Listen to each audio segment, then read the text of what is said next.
सुल्तान नूरुद्दीन जंगी इशा की नमाज पढ़कर सोए कि अचानक उठ बैठे और नम आँखों से फरमाया, मेरे होते हुए मेरे आका मेरे नबी सल्लल्लाहु अलैहि वसल्लम को कौन सता रहा है। आप इस ख्वाब के बारे में सोच रहे थे जो मुसलसल 3 दिन से आ रहा था और आज फिर चंद लम्हों पहले उन्हें आया, जिसमें सरकार दो आलम ने 2 अफराद की तरफ इशारा करके फरमाया कि ये मुझे सता रहे हैं। अब सुल्तान को करार कहाँ था। उन्होंने चंद साथी और सिपाही लेकर दमिश्क से मदीना जाने का इरादा फरमाया।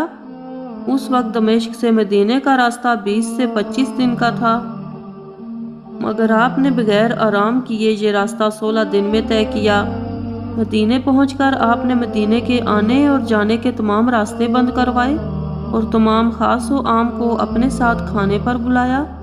अब लोग आ रहे थे और जा रहे थे, आप हर चेहरा देखते मगर आपको वो चेहरे नजर ना आए। अब सुल्तान को फिक्र लाहक हुई और आपने मदीने के हाकिम से फरमाया कि क्या कोई ऐसा है जो इस दावत में शरीक नहीं। जवाब मिला कि मदीने में रहने वालों में से तो कोई नहीं, मगर 2 मगरबी ज़ायरीन हैं जो रोज़ा रसूल के करीब एक मकान में रहते हैं, तमाम दिन इबादत करते हैं और शाम को जन्नतुल बकी में लोगों को पानी पिलाते हैं, जो अरसे दराज से मदीना में मुकीम हैं।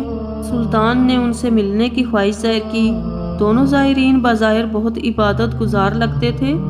उनके घर में था ही क्या, एक चटाई और 2-4 ज़रूरत की अशिया कि यकदम सुल्तान को चटाई के नीचे का फर्श लरजता महसूस हुआ। आपने चटाई हटा के देखा तो वहाँ एक सुरंग थी। आपने अपने सिपाही को सुरंग में उतरने का हुक्म दिया। वो सुरंग में दाखिल हुए और वापस आकर बताया कि ये सुरंग नबी पाक सल्लल्लाहु अलैहि वसल्लम की कब्र मुबारक की तरफ जाती है। ये सुनकर सुल्तान के चेहरे पर गैज़ व गज़ब की कैफियत जारी हो गई। आपने दोनों ज़ायरीन से पूछा कि सच बताओ कि तुम कौन हो। पहलो हुज्जत के बाद उन्होंने बताया कि वो नसरानी हैं और अपनी कौम की तरफ से तुम्हारे पैगंबर अकरम सल्लल्लाहु अलैहि वसल्लम के जिस्म अक़दस को चोरी करने पर मामूर किए गए हैं। सुल्तान ये सुनकर रोने लगे। उसी वक्त उन दोनों की गर्दनें उड़ा दी गईं। सुल्तान रोते जाते और फरमाते जाते कि मेरा नसीब कि पूरी दुनिया में से इस खिदमत के लिए इस गुलाम को चुना गया।